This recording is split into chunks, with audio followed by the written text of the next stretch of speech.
Hello, everyone. I am Gertrude Sachekar. As a professional, I have the best of two worlds. On one hand, more than 20 years of experience in the financial industry, and on the other, the skills and superpowers of an associate certified coach. I specialize in leadership, emotional intelligence, and positive intelligence. Today, we are going to talk about how to transition into a senior leadership role, challenges, competencies, and advice. I'll start with an introduction, then I'll talk about the competencies, challenges, and advice, and then the key takeaways. Many of my clients are professionals transitioning from mid to senior level leadership positions. Some of them are experienced managers of individuals and are now leading teams. Others are new managers or are now responsible for larger areas. Many of us struggle when transitioning from a subject matter expert and soloist to a leader and conductor. Leadership is both science and art, requiring a blend of specific skills, knowledge, and attitudes. These attributes are essential as we grow in our role and in the company's hierarchy. As we advance to higher leadership positions, attitudes become more relevant than knowledge and skills. Acquiring and refining these attitudes takes time, as they often require changes in behavior. Success in leadership can be visualized as a triangle with three essential elements: knowledge, skills, and attitude. The knowledge side depends on your specific area of expertise, and by now you have acquired enough of it to lead others. Skills encompass a blend of general leadership capabilities like communication, goal setting, and relationship management, as well as those tailored to your industry or specialization. The attitude side is the cornerstone of success. While some attitudes, such as honesty and integrity, may come naturally, others, like self-confidence and optimism, may require deliberate cultivation.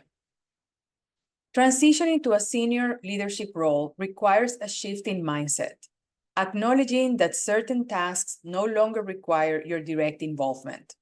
Recognizing and delegating these tasks early on is crucial. You will then have the time and space to work on the key competencies for leading people, as well as on acquiring and displaying the attitudes expected at your new level. These are some of the key competencies related to leading and managing people at a senior level. Crafting and communicating a compelling vision, mission, and strategy for your team or function. Cultivating relationships and influencing at various levels of the organization and industry. Facilitating meetings with stakeholders beyond your immediate team. Tailoring persuasive messages to diverse audiences through multiple channels. Writing effective performance reviews, succession plans, and talent designations for yourself and your direct reports. Balancing coaching and mentoring your team, including providing timely, useful, and actionable feedback. The most difficult part for me while transitioning from mid to senior level leadership was the shift away from tangible evidence of my work. What do I mean by that? In the past, I was personally responsible for preparing material for specific forums and committees. These tangible outputs served as clear demonstrations of my skills and expertise, as well as how I allocated my time at work. However, in my new role, I no longer had the direct responsibility for creating these documents. Instead, the time I once spent on assembling presentations was redirected towards crafting and preparing how to deliver the message, as well as guiding my team members in refining the content. It took me longer than I expected to adjust to the world of the intangible. Looking back with what I know now, I recognize a few things I would have done differently. First, I would have talked to more people to learn how they handle their transition. This would have had the added benefit of deepening existing relationships and creating new ones. Second, I would have experienced the discomfort. I don't like being bored, feeling idle during work hours. I could have used that discomfort to create awareness, fully define what I was now responsible for, and set clear expectations with my team.